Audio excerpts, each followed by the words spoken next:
I would turn to Paul Stein from Rolls-Royce. So, Paul, you are known as to be at the forefront of advocating sustainable aviation fuels. You are trying with others, with Airbus, Safran, to enroll the whole ecosystem to give momentum to SAF. And you frequently bring out also the important role that efficient engines and airplanes have to in improving SAF affordability and needing less of this SAF. So I would ask you, what is the SAF roadmap you are dreaming of in the coming years?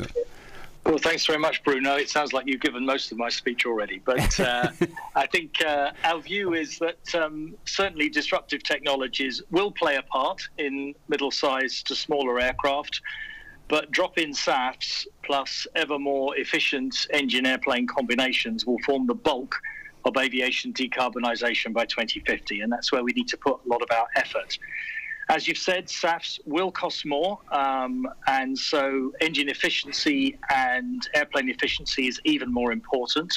We have to reduce the cost burden on our customers, but our feeling is certainly up to 2035, improving efficiency in engines can actually keep pace with the increasing SAF blend. Obviously, compatibility is important. As Jean-Brie said, right now we're able to blend up to 50% SAFs in engines, but we need to take that to 100%. And we've actually been testing 100% SAFs in our engines quite recently. There isn't a big problem. We have to sort of make sure all the seals and pumps actually are compatible with the lack of organic compounds that come with synthetic fuels.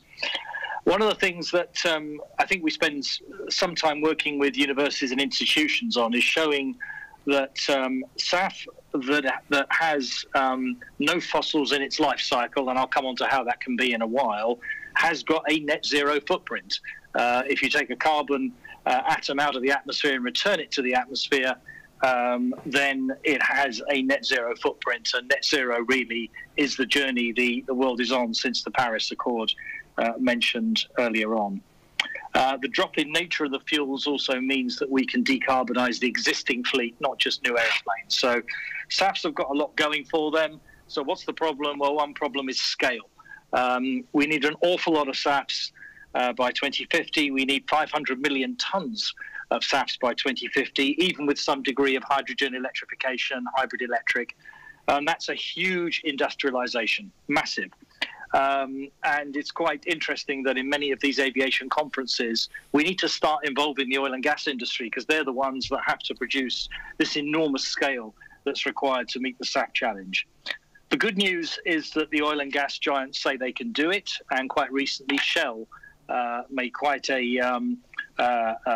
leaning-in statement about SAFs, which we're delighted about. So that's Europe's biggest oil and gas company now getting behind the production of SAFs, and I'm sure others will follow with time. I think you heard from another speaker this morning about another bit of good news with SAFs is it's not just one source, one route to make SAFs. There's SAF pathways from waste to fuel. There's SAF pathways from biosources and algae to fuel. Perhaps the most exciting one are the e-fuels concepts, where the whole SAF life cycle can be zero fossils. So, for example, using overnight nuclear power in France, or we've been promoting a small nuclear power station as an energy source, using direct air capture, electrolysis of water, and then transporting SAFs in hydrogen trucks or some other non-fossil means. We can get a zero fossil footprint on SAFs.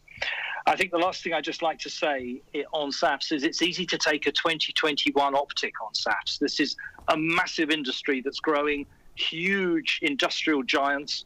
$4 trillion a year are spent on coal, gas and oil. And all of that money is being repurposed as those industries need to find a new purpose for themselves. And the amount of innovation going into SAF development, I think, might even look aviation look small by comparison.